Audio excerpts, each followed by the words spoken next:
I want that feeling of winning that trophy again. That gets my blood pumping, not some Premier League numbers on a balance sheet, right? I'm still getting whiplash from every time on TV where they talk about the holders Newcastle United. It was the greatest day I've ever had watching football. I've been to 5 World Cup finals as a journalist, and nothing beats seeing your team win a trophy.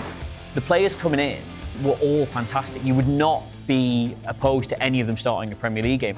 Under Steve Bruce, he's genuinely the worst player I think I've ever seen play for Newcastle. Couldn't tackle. He's now turned into a top, really solid right back. He's a circus freak, man, but it's a total joy to watch him. If Dan Burn did that, it could end up in the time. Yeah. Where does this leave our local hero, Big Dan Burn, though? If everybody was fit, would he be in the side? Well, we've always done a bit of blading races, but it has suddenly become the thing right before kick-off. It's vitally important, the running order of these songs, because you've got loads of like blokes in their 50s, 60s and 70s in the Leazes area. They don't want to, we better go on, Danny, we better go on.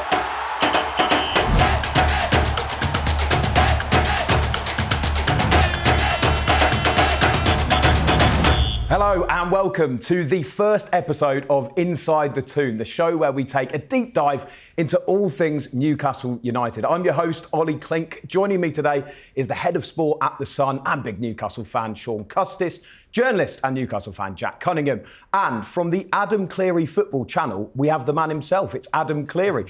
Welcome to the show, guys. And what a way to start. Newcastle are through to the Carabao Cup quarter-finals and one step closer to retaining their title. Let's dive straight into last night at St James's Park. A 2-0 win over Spurs. Jack, I'll start with you because you were crowing about it on the sports bar last night, which I really enjoyed. But what a performance and what a win. Yeah, I thought it was a really strong performance from Newcastle. Look, I think when I saw the team, I was really, really happy because I saw some people suggesting that it should have been more rotation, which I don't really get. Because I feel like Newcastle are the holders, can get through the quarterfinals.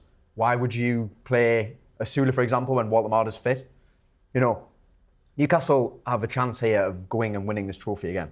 Why would you not put out as... There need to be rotation, that's fine. But why would you not put out as strong a team as possible? I get the idea of that the Premier League is important. But for me, I want that feeling of winning that trophy again. You know, that was such an amazing day, amazing feeling. That gets my blood pumping, not a balance sheet and finishing some Premier League numbers on a balance sheet, right? You know, money, whatever. What gets my blood pumping is Newcastle winning stuff. And now in the quarterfinals, we've got Fulham at home, which is a draw that we're not taking lightly at all. But look, if we were given Fulham at home when the draw started, I think it would have took it. I was just really, really happy with the overall effort from everyone and thought it was a really strong collective team performance to beat a Tottenham side who hadn't lost on the road all year up until that point yesterday. Yeah, I mean, Shaun, do you go along with Jack there? I feel the same. When I saw that team sheet, I was really pleased because it was for me, it was almost the perfect level of rotation for that game, and it was a side that got the job done. Yeah, I didn't want them to rotate at all, and there wasn't much, very much. Whereas previously we have done, if we're honest, over the years. I was amused by a commentator on TV last night, Sam McAfee's saying that Newcastle love this competition, they love the League Cup. Well, yeah, because we won it last year. But previously I didn't really enjoy it against Man City in '76, and I didn't enjoy it when I lost to Man United 2 years ago. It's become something we like because, hey, it's our first trophy in however many years, and 70 years domestically. So, yes, we're getting in love with it. And I agree. I think we've got a great chance of winning it this season and we should go for it. And I think Eddie Howe's probably changed his attitude to it slightly. I think when he first came in, again, as I say, he wasn't really pushing it in that regard. He was making sure Newcastle were properly established in the Premier League. But now I think he sees the value of it, probably where some managers don't appreciate. He has seen what it did for us. It was the greatest day I've ever had watching football. I've been to 5 World Cup finals as a journalist, and nothing beats seeing your team win a trophy, which I thought might never happen in my lifetime. And it was fantastic, and I'll never forget it. Greatest day of my football sport in life. And it might happen twice. It might happen twice. It might. Adam, that question about priorities, it's interesting because it was quite strange. I don't know about you at the start of the season where you think, whoa, we've actually won it now. Like it's a bit odd when looking at that competition. But I go along with what Shaun says there, that as we've kind of gone through it, maybe Eddie Howe is looking at this competition as as more of a priority? Because there's no harm in continuing to win silverware. I mean, I'm still getting whiplash from every time on TV where they talk about the holders Newcastle United. Like, I've never heard that sentence before in my life, and there's enough time between the games that I forget about it. And then when they do win the draw, they're like, Fulham will travel to the reigning champions, Newcastle United. I was like, that's us. That's us. Yeah. I think it's quite a momentous occasion last night in a weird way. Like, I know the game sort of felt fairly sort of straightforward and pedestrian, but like, does anybody know the last time Newcastle made 8 relatively unenforced changes to a Premier League side, then played another Premier League side in a cup competition and won comfortably? Yeah, man. Yeah. I mean, I haven't got an answer to that. I presume it's never. You know what I mean? But like, but it's seeing the interesting. amount of We played a pretty strong side last night, building on the momentum of the previous 2 victories we just had. Yeah. And it gets the crowd going. Well, you look what Liverpool did, and they played a very inexperienced side. Liverpool did. Got bashed again, and their momentum is negative. It was the right thing to do, to put out as strong a side as possible, even though some of those players wouldn't start again when we play West Ham. It was right. Keep the momentum going. It's really important. Get the crowd on your side. Who knows what's possible?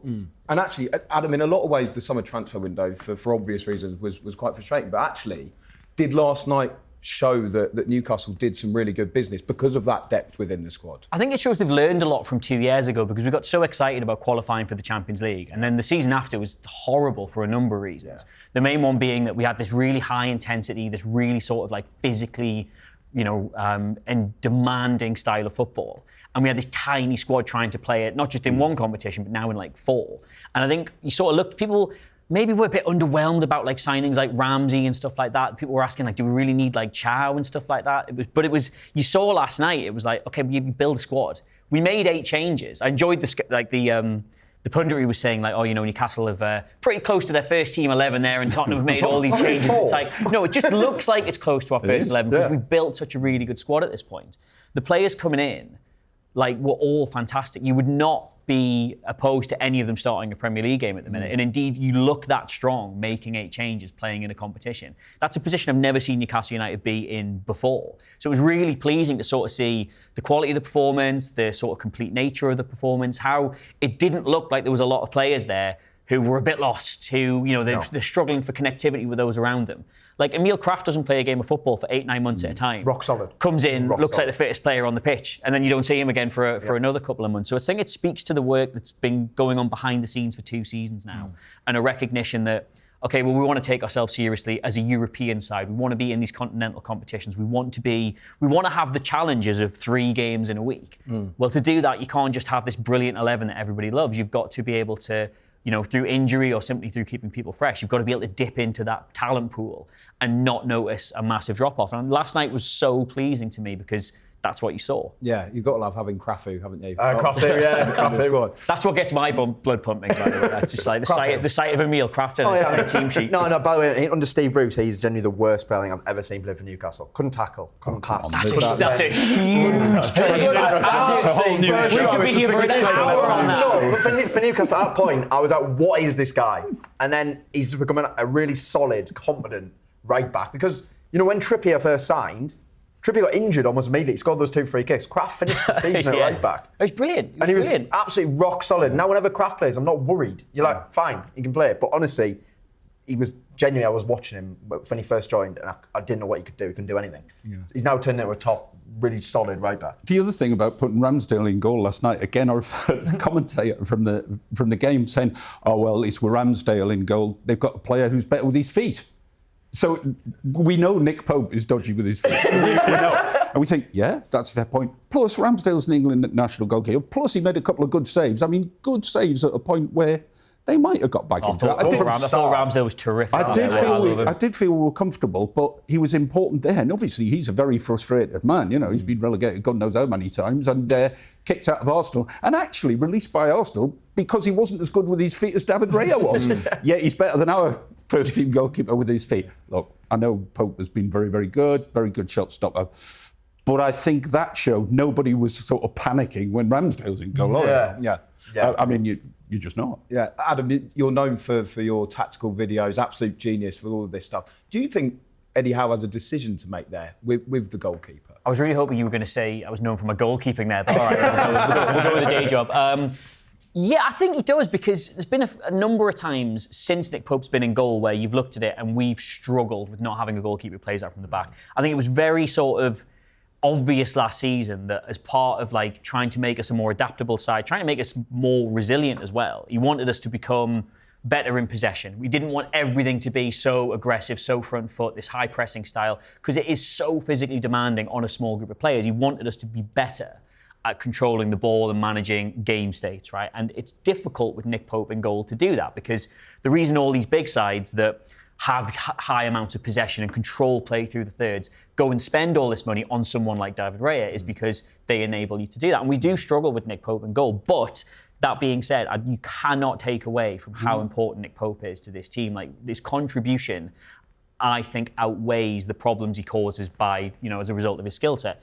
Now, nobody's ever sort of going to really push for this. I think we should be entering an era now where goalkeepers get substituted in games to sort of manage what you're doing better. No one will do it because it'll backfire and you'll never work again. I think Mikel Arteta talks about it. He talked about it. He didn't have the ball to do it, though. That was to keep Ramsdale happy. He did not have the ball to do it. He did not have the ball to do it. And of course, we're talking a little bit about Pope's distribution, when the irony is that the best assist of the season was when he threw it. That wound me right up. That is such... If you go back and look at the angle from behind there, that is like bread and butter for a goalkeeper to do a sidey. Do you know what a sidey is? Yeah. The little Jordan Pickford style side volley. And I looked at that and I was like, here you go, Nick. Show them what you can do. This is the moment. They can't talk about your distribution. And he just leaks it. And I was like, cheers, Nick. You were the only fan angry after we scored. Yeah, In terms of the tactical shift, though, as we've mentioned, for obvious reasons in the summer, that there was the opportunity really for Eddie Howe to have to kind of change things in terms of the way Newcastle approach how they play, particularly with someone like Nick Voltemade coming in. What have you made of the way Newcastle have set up since the start of the season? It's disruptive, it's a total understatement for the summer, because it wasn't just that we were going to lose one of, if not our most important players. It was going to be that it was going to drag on and on and on. And it seemed that the club didn't really necessarily know if it was as cut and dry as it looked. There was possibility to be rehabilitated. And also the position the club were in financially, that changes the entire outlook of the next 3 years if you get that money in. But you can't spend it until you know you're actually getting it. So the risk of bringing in Voltemade was like, it looks like a tap-in now for the decision they've made. But at the time, it was like, well, you're going to have to spend big because there aren't many centre-forwards around. You need to replace goals. You need to replace a system player as well. And there's virtually nobody out there who is, A, available, and as we saw with like the Sesko ordeal and everybody else, that willing to come here when they're in that sort of price point that other clubs can usurp us on wages and things like that. Now, we were saying before, Voltemade comes in, he's still improved. He had great Euros, but he's still largely improved at this level, never prolific in Germany. Visser immediately gets injured. Anthony Gordon gets suspended for 3 games. So it's like, right, well, welcome to the club, mate. You are going to be starting every single game in this Alexander Isak-shaped void that the entire country is going to be scrutinising.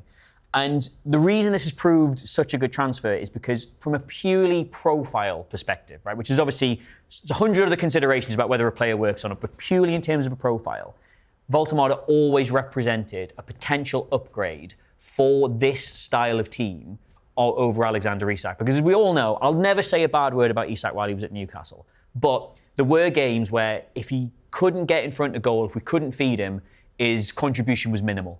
You really did have to supply him. Strange, Whereas Voltemade he has got that ability in behind. He is a finisher. He can do things like that. But his link-up play and the way he creates space for others around him means that his goal scoring's been great. But if he went on a run of 5 or 6 games without scoring, I don't think anybody would be asking, well, what's he doing? Because you would see that work he's doing, bringing the midfield into play with the forward line, the space he would make for your likes of Elanga, Gordon, Barnes, anybody running in behind. I think Jacob Ramsey was even bought because he gets into that position better than, say, a Joe Linton does, and it opens up another runner from midfield.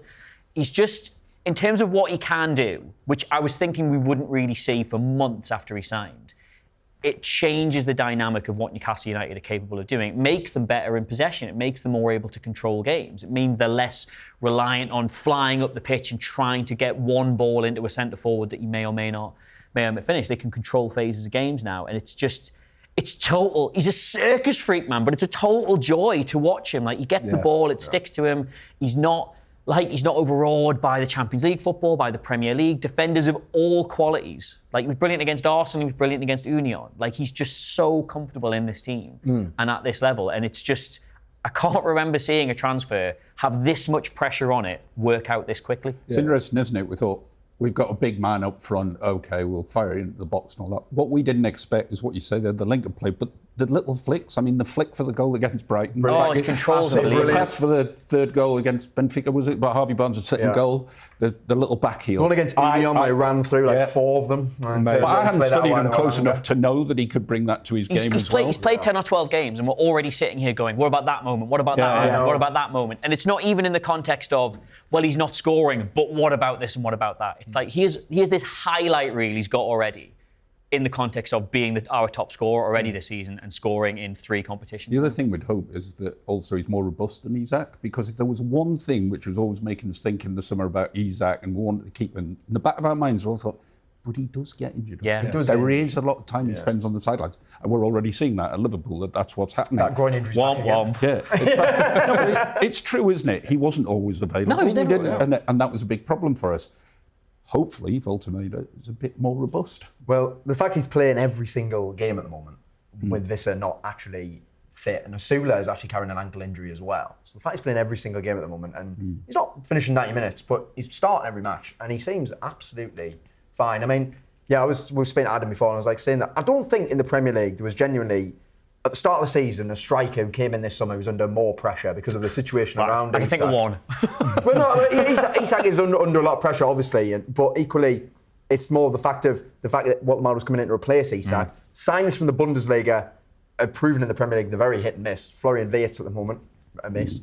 You get TK a hit, but Waldemar a massive hit. So I just felt that that pressure, Visser getting injured immediately, because I don't really think even in that first Wolves game, Waldemar would have started if Visser had been fit. Because Eddie Howe likes to usually bed in his players who've signed from foreign leagues. We saw when we signed Bruno Guimaraes, he didn't start for about 5-6 games.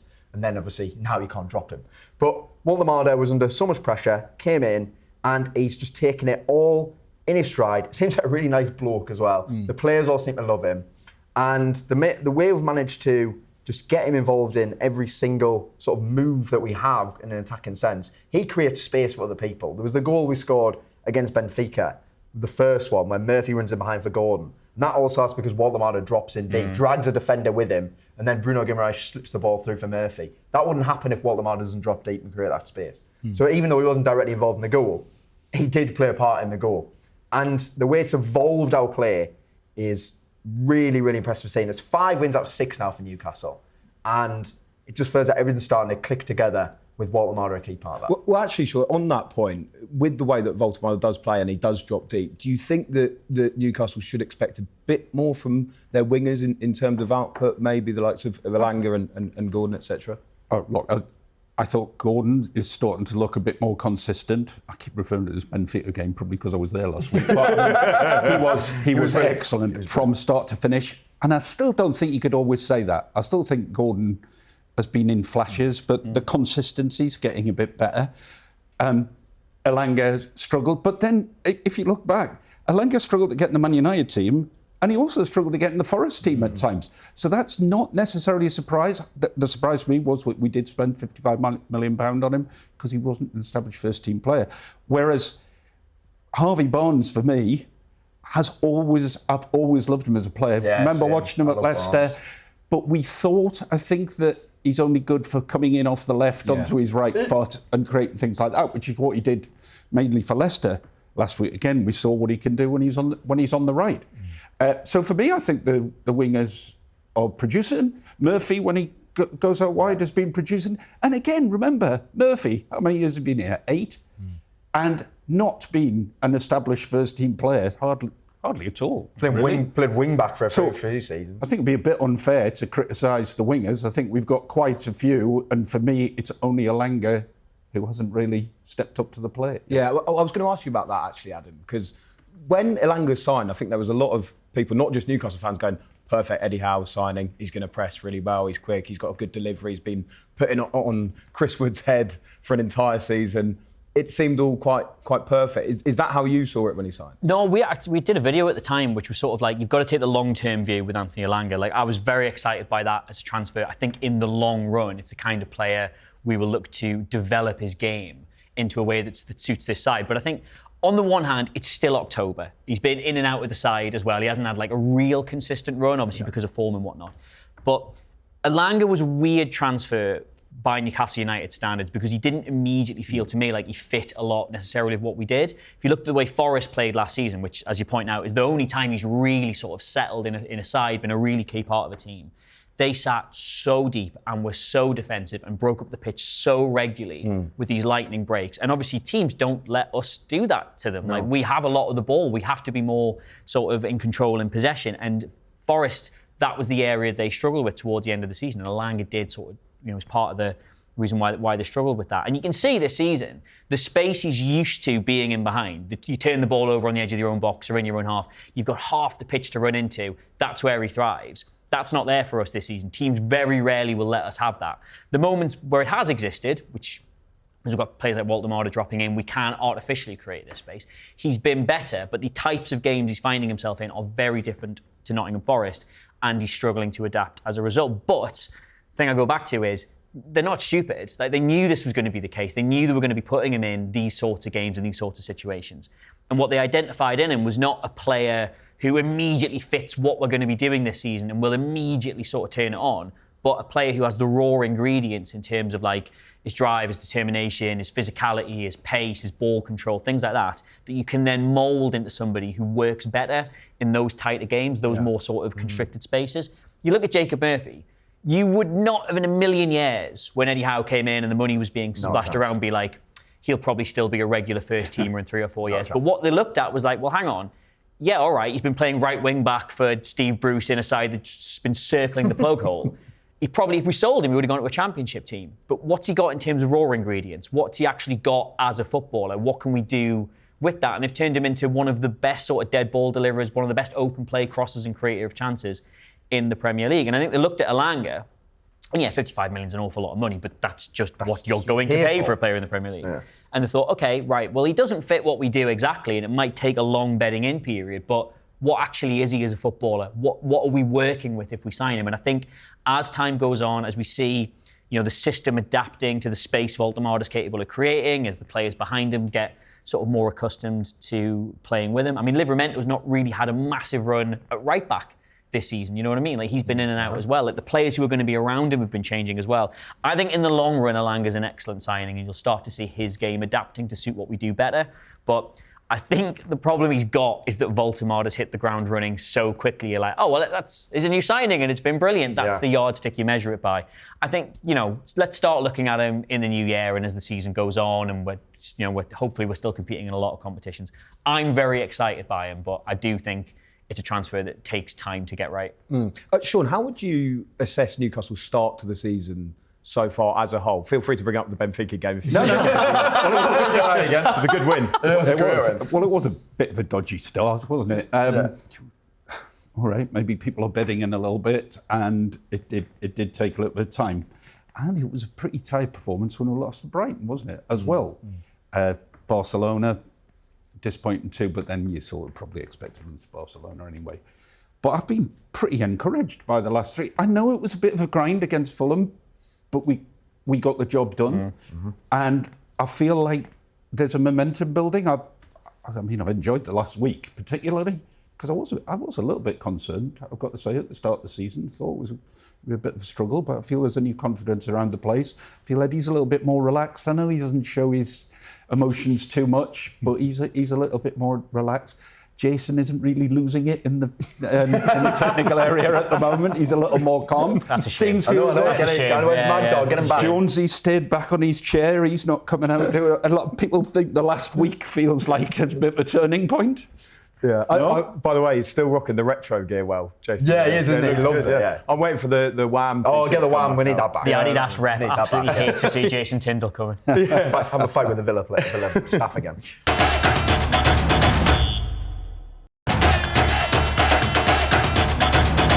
Adam, whilst we've got you, by the way, obviously we've heard about Newcastle's tactics. So just wanted to ask you about the rest of the Premier League, because it has been a really interesting start to this season. Which team do you think at the moment has the clearest tactical identity, would you say? You can surmise that from the league table usually. Like Arsenal have been working on what they're doing for 3 or 4 years. They've had the same manager in place, evolution of ideas. They've spent really well this summer. Like they are by a million miles the most tactically complete team. You look at the players they've brought in. Like you look at the back four they put in place last night against Brighton. They changed every single player in that defence, including the goalkeeper.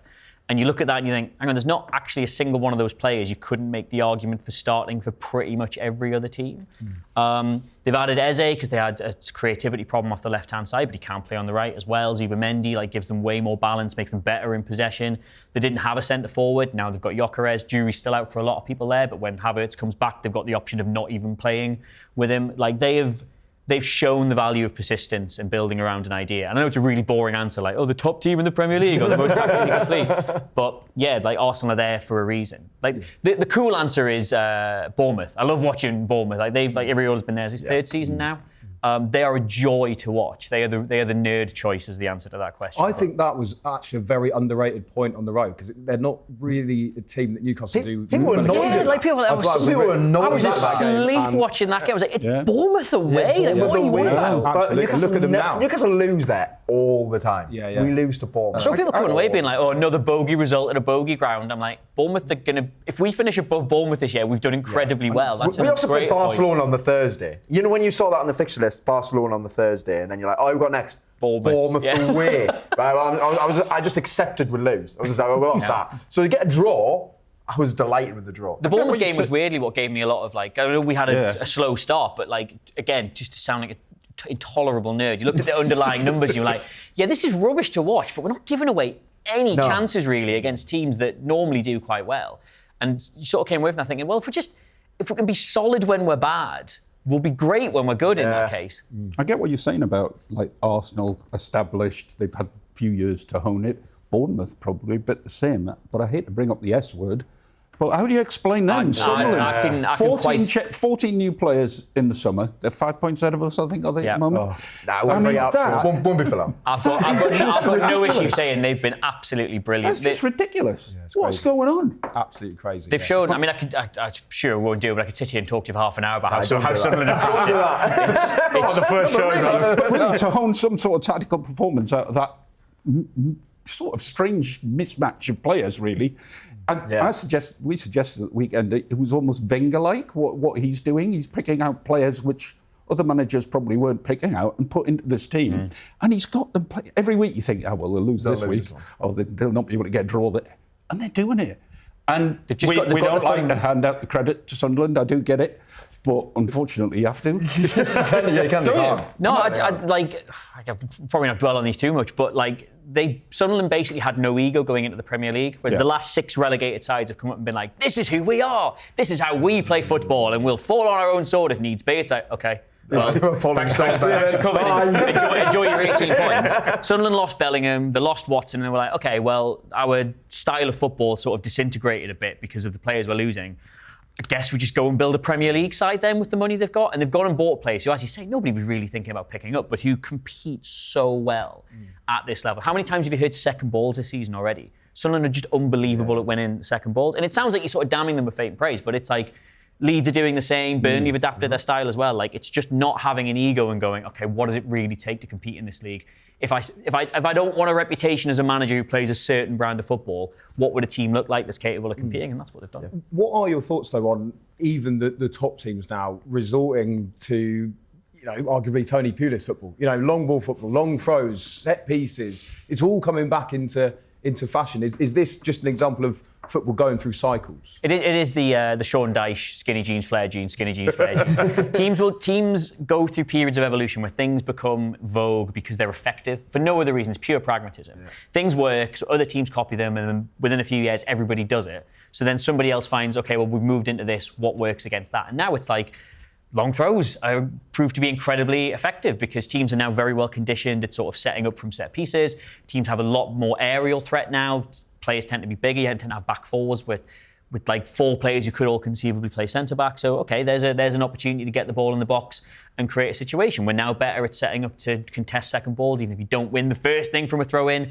Well, if you can win the second one, you're in the box. You know what I mean? So it works really well. It is just football goes in cycles, and eventually we will see teams move away from this. But I hate when people are sniffy about like certain, like when we got all kinds of criticism for time wasting and slowing games down. Oh, yeah. But it meant we were doing that because we were a very intense team. It meant that we had these breaks in play so that we could then come out when the ball restarts and really fly into teams. That's a great way of playing football. It goes round and round. Don't you love it? I really enjoy it. I mean, even when you heard Haaland come out last season about Man City saying he wanted the ball in the box earlier because you're going to get the best down. Newcastle United, he's famous for his number 9. It's built on that sort of thing. All right, I'm not going to go all the way back, Jackie Milburn and all that. Shearer fed off it. It's fantastic. Yeah. You want Mark McDonald, you want him flying through the air, scoring great goals, don't you?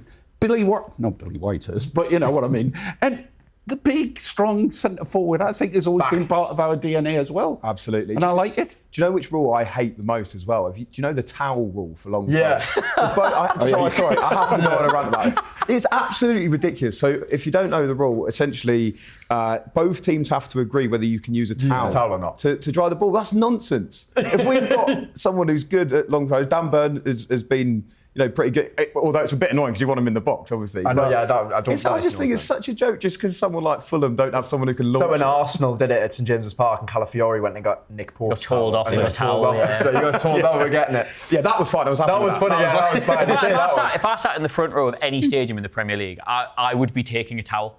Just to hand it to a player, just to get rid of the situation. I'd want to contribute. Do you think we'll get the somersault throw back like when Steve Watson tried it once? Oh, It didn't come out. God, got him. But I'd seen him practice it and he launched it brilliantly, and then when he did it in a game, it messed up. Was it against Middlesbrough? I think if Dan Burn did that, it could end up in the time. And Dan Burn, But it was very funny. I guarantee you right now there is a team of absolute dorks with laptops currently looking at the velocity generated from a somersault throw versus a standing throw. So if it makes sense, everyone will be doing it. So in about Brentford 6 will be doing that months' time. soon then. I love how you said that, Adam, as if that wouldn't be you. That's it. Oh yeah. It takes one to know one. Absolutely.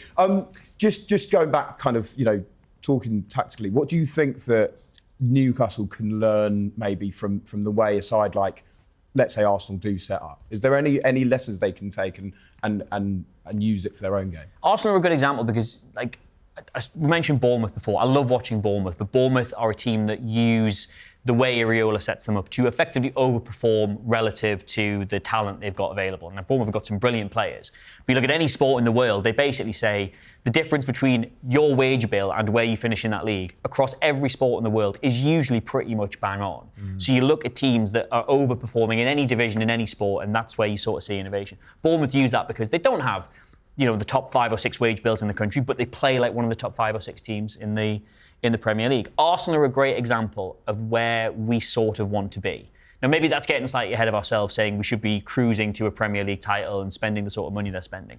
But they control games. They play games the way usually they want to play them, whether that's patient, whether that's intense. They've got so many options and ways to solve problems within their squad, and a deep squad as well, that they're able to do that. They've got a manager who, for all we'd like to have a laugh at Mikel Arteta, you do see his hand in Premier League games. You literally see the changes he makes and the alterations he has between games. You can see that. You can see the work done on the training ground, on the pitch when you watch it on television. We aspire to be at that level. We aspire to have a squad that's got the ability to solve problems, that can play slow, patient possession football with a goalkeeper who can play around a press and receive it really easily. But at the same time, we want to be able to go into games where we're maybe not going to dominate the ball and really get at teams through intense running, through pressure, through high turnovers, things like that. We want to be adaptable. And if you look at Arsenal, they're probably the most adaptable team in the league.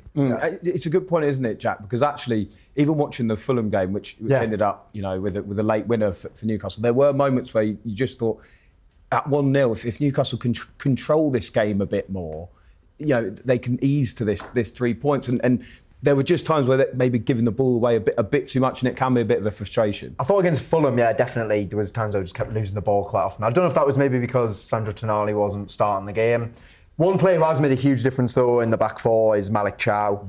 I mean, what a signing. 30 million from AC Milan. Can AC Milan give us another player? What, we've signed Tonali and Chow from then now. Like, yeah, who's your next one off the line? They must hate us. We'll have whoever he is. Because Chow's come in and Newcastle have tracked him for a while. And I think when he came out, I don't think many people even... I remember seeing people, weren't even that... Didn't react that much to him. Like, fair enough, we need a centre-back, we've got a centre-back, OK, fine. And he looks like he's playing the Premier League his whole career.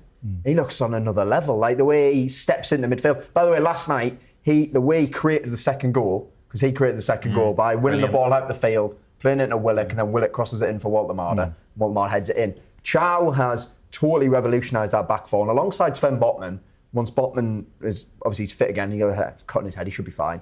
But Botman and Chow has the potential to be a top centre-back pairing.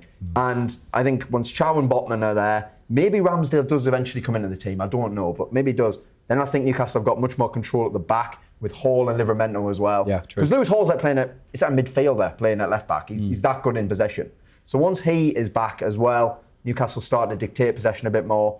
And I think in those games where we do take the lead after it's maybe been a frantic start, you will start to see just that level of control come back. I think Newcastle have done that, changed the way they play anyway. You know, that the high intensity 2023, 22, 23 sort of stuff has gone a little bit this year. I feel like we're still high pressing in some games and at moments, but it's not there all the time at all. It has changed. And it's changed because we've got better players on the ball in basically every position. Where does this leave our local hero, Big Dan Burn, though? Because I've sort of got this theory that he's always in the team and he's done brilliantly, but he always gets in the team, it seems to me, because we're missing either a centre-half or a forward. And that's been like that for about 3 years, and he's playing for England now, for goodness sake.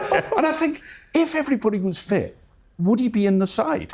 I'm not sure he would. I don't think he is. We're playing in 4 competitions this year. No, I think but I'm always just saying you're absolute starting 11 with everyone fit. I just don't believe in a best 11.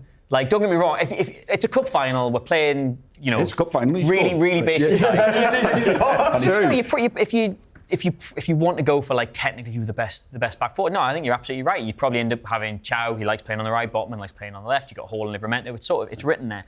But like we were talking about Chelsea before we came in here. Yeah. They've got an unbelievable squad, and every year you look at them and think, next year for Chelsea, maybe 1 or 2 more signings, or they just get that gel together. Next year they'll really do something. You look at Chelsea and you see a club that like the culture's not right there, and we have unbelievable talent identification. Like we don't miss with these signings, like Chow, Tonali, Walter-Marda. I couldn't tell you the last time we spent money on a player and it just hasn't worked out at all. We have unbelievable talent ID, but it's the culture at the club that brings them in, settles them in, gets them part of the squad, builds an environment around them that gets them playing and makes it a really good place to play your football. And players like Dan Burn are vitally important to that. Now, I'm sure if you said to him, look, we're going to go spend 100 million on another centre-back this summer, it's going to push you right down the pecking order, what do you want to do? You'd say, well, if I'll get 10 games a season, great, cool. Then I'll play my 10 games a season, I'll give you everything I've got when I do it. Like, look at Lascelles.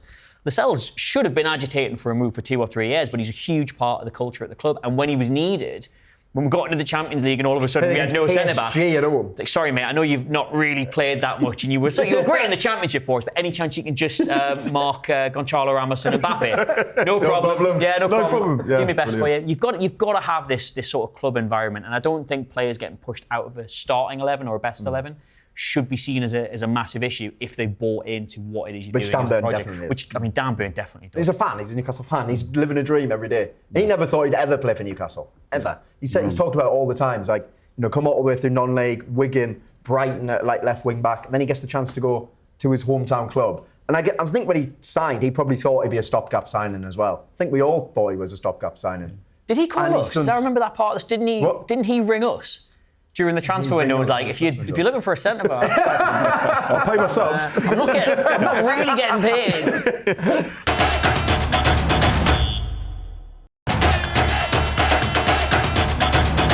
Now, Shaun, it's interesting that you referenced Dan Burn there as a local hero, because St James's Park was in a brilliant mood last night, but there were a few questions about the pre-match music following the theme of recent games, Local Hero, which of course is usually played as the players make their way out onto the pitch.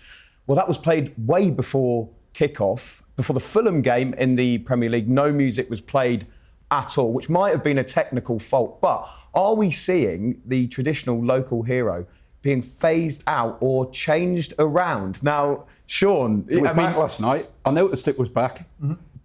But when was it played? It was 2 songs before kick-off. I think I was waiting to see if it was back. I never want to see the end of Local Hero. Local Hero is the ultimate song for me at Newcastle. It's Gaza. It represents everything we're about. And it's like Everton if you scrap Z cars or whatever. It's just bizarre. You can't lose Everton if you got rid of the booze. I think last night when Local Hero, Bladen Races has now become the last one, hasn't it? Yeah. Before. What do you think of that? Well, we've always done a bit of Bladen Races, but it has suddenly become the thing right before kick-off. I don't mind us throwing Bladen Races in. I mean, I really don't. But Local Hero just feels it gets the hairs on the back of your neck stand up, doesn't it? We were saying before, it's vitally important, the running order of these songs, because you've got loads of like blokes in their 50s, 60s and 70s in the Leazes end. They know when to stop drinking their pint and go to the seat based on what's... we better go on, Danny, we better go on. Local Hero comes to an absolute crescendo as we go to kick off. It does. Exactly. And I think it'd be desperately sad if we lost that. I don't know who's decided to do this, to knock it down the order, or as you say, get rid of it. And that's actually a good point, though, isn't it? Because it seems like they may be experimenting a bit, but that's the kind of thing that maybe firstly they should consult the fans on, and secondly get their opinion on. Fiddling sake. Leave it alone. Just leave it alone. Literally, leave it alone. Well, why would you change the order of it? What's the point? Like, we've all had this way of it. It goes, you need the Bladen Race as well. That's brilliant. Love that. But Local Hero, it's the song that we come out to. It's the one that gets everyone going. Just leave it as that. Genuinely, I'd hate when clubs do this, meddling around with things like that. I'm changing the badge, whatever, like nonsense like that. Leave it alone. It's great. Honestly, doesn't need to be changed. Yeah, it's fine as it is. The only thing I can think that they're trying to do, and I'm not saying I agree with this, by the way, is that they're trying to get a song before kick-off that everyone's singing, so it gets the atmosphere up. Yeah. That's the only reason why I could imagine that they're swapping it round. But Adam, I still don't quite agree with that. Because like we've just said, it's tradition. Scandal. Yeah. Scandal. Yeah. I can only presume. I mean, it may be a technical fault. Was that one of the options we had? Maybe for Fulham, because there was no music. I don't think they even played the Premier League. Look, we've all gone out for a run and accidentally stick the playlist on shuffle. You know what I mean? Maybe this is just somebody in the box has not quite got the order right. Yeah. The other thing that's quite interesting is Hey Jude, because that splits opinion a bit. I know. I'm not. You're not a fan? It's not for me. Not a fan. No, is that because it's too? Brentford are the kind of club that I would associate with Hey Jude, mate. Feel like a local thing for me. No. I quite like Na Geordie. I do. Something so beautifully simple about it. That, but not as almost a theme tune now. It's becoming, we're playing it at the end of games, aren't we? It's pretty strong. We don't need that at the end of games. I think it does wind a lot of people up, though, because it's like, that's the Beatles and other clubs have it. And when we do it, it does seem to sort of like just get people's backs up ever so slightly, and it's simple. Yeah. So we're all agreed. Don't change it. Don't change Keep it. Local Hero. Don't change anything ever. Everything's great just the way it is. Don't leave the ground. Yeah, brilliant. Well, hope that the club are watching that, because we are the unanimous panel. Of course they are. Yes. That Local Hero should stay.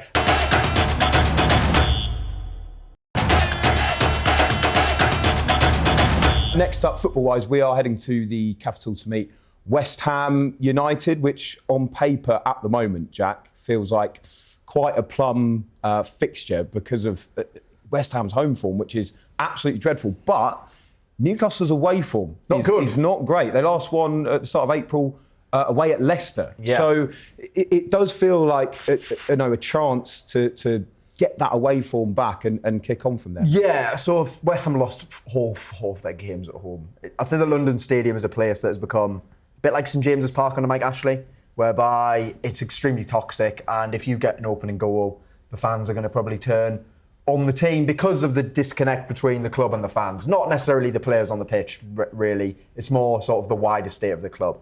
Newcastle, the London Stadium also is a dreadful place to watch and play football. Like, as a fan, the experience there is terrible. Bring your binoculars. Yeah, exactly. I'm not surprised why West Ham fans absolutely hate it. In the away end, you can barely say anything. So there's that point. I think Newcastle need to sort the away form out in the league, obviously. And that's probably the only question mark so far over the team. What we'll say is the away games so far this season, bar maybe Brighton, but even in the second half, I thought Newcastle did more than enough to warrant taking something from the game. You know, the first game, 0-0 draw against Villa, you know, they're down to 10 men, but we didn't have, again, those first 3 games, we didn't have those first 2 away games, we didn't have a striker. And Osula played, and Osula's improved massively since that game against Leeds, by the way, but against Leeds, he was pretty poor. I think Newcastle go to West Ham, feels like one of those matches where we get an early goal, and then from there, it should hopefully be a quite professional performance by the West Ham fans, probably turn quite quickly on their players. Obviously, West Ham have been picking some weird teams at the moment. I don't know what Nuno's doing. Strange selections. You'd think that might change. They might get back to the normal selection of playing an actual striker and maybe fullbacks on the right side. So that you're expecting that to be a little bit better. But Newcastle have won 5 of their last 6 now. It feels like it is just starting to get into gear. And this is a game where if you win this, you've got 15 points. Could be level of points to Liverpool because they're playing Aston Villa at home on Saturday night. So they could lose that. Newcastle could be level on points to Liverpool. Amazing. So I feel confident about it. I don't think we should criticise where we put away fans, actually, when you look at our place. Believe me. I'm not criticising where we put them. I'm talking about the state. Oh, yeah, You get a great view when I was here. Fantastic. You can see all in Newcastle. It's brilliant. We've actually had some, last season we were talking before the programme started about how we won there last season, but we weren't in great form, didn't play that well, made us a bit worried for the Carabao Cup. It was the game before the Cup final, wasn't it? Before the Cup final, so we were a bit apprehensive, but actually we turned it on in the Carabao Cup final. We had the great comeback win, was it that season before that? That was a home, Harvey Barnes scored twice. They brought Calvin Phillips on and suddenly they lost. So actually, we've done okay there, and beat them 5-1. I'm with you. It's not going to be a good atmosphere there for West Ham. They first 5 minutes they'll let it go, but after that, if they're not playing well, they'll be on there. I was chatting to a West Ham fan the other day, and he just said, all I look forward to is the away games now, because it has been so toxic. They've had 2 wins there in the entire calendar year. That is actually so. Just you win, not even Beyonce. Yeah, exactly. Yeah, you look forward to that. What Palace have won them more, I think. That's incredible, isn't it? Wow. So it's going to be a Callum Wilson late winner, isn't it? I think I could have. You're right. I could have researched this before I started opening my mouth, but I'm pretty sure West Ham have the worst record from defending set pieces or corners this season, and we've got possibly the biggest squad in the Premier League. They've conceded 9. That's so many. That's so many in I think the record's 16. Including Chelsea as well. Chelsea aren't the biggest side as well. They considered Chelsea. I think a lot of the season actually can come down to when you play teams. Like you see, teams who go through a really bad run, they're absolutely in the toilet, and they change the manager, and they go. And if you end up playing them during the new manager bounce, that's a bit of that's bad luck. I always think, and we always tended to get teams right after they've made that managerial change. Now, obviously, they have made that managerial change, but it hasn't made a blind bit of difference, really. They still look like they've got all the same vulnerabilities they had under Graham Potter. So I actually think this is, the away form hasn't been great. The performances have been good, but you want the results. I think this could not be working out better for us at the minute. It's one of the you would pick to go there out of all the away games you could possibly have. All right, let's get some predictions then. Shaun, what do you think for the game against West Ham? Oh, comfortable. Comfortable win? 2-0, maybe. Feel very confident after the last week with that. Jack? I'll go 3-1. I'm going for Ramsey's first Newcastle goal. Okay. I'm going to say 1-0. And that's enough. That's fine. 1-0 is fine. That is fine. I'll go 5-0, why not? Yes! That's all we've got time for on this week's Inside the Toon. Big thanks to Shaun, Jack and Adam. Make sure you join us again next time. You'll find us on the talkSPORT and talkSPORT Newcastle YouTube channels. Make sure you subscribe.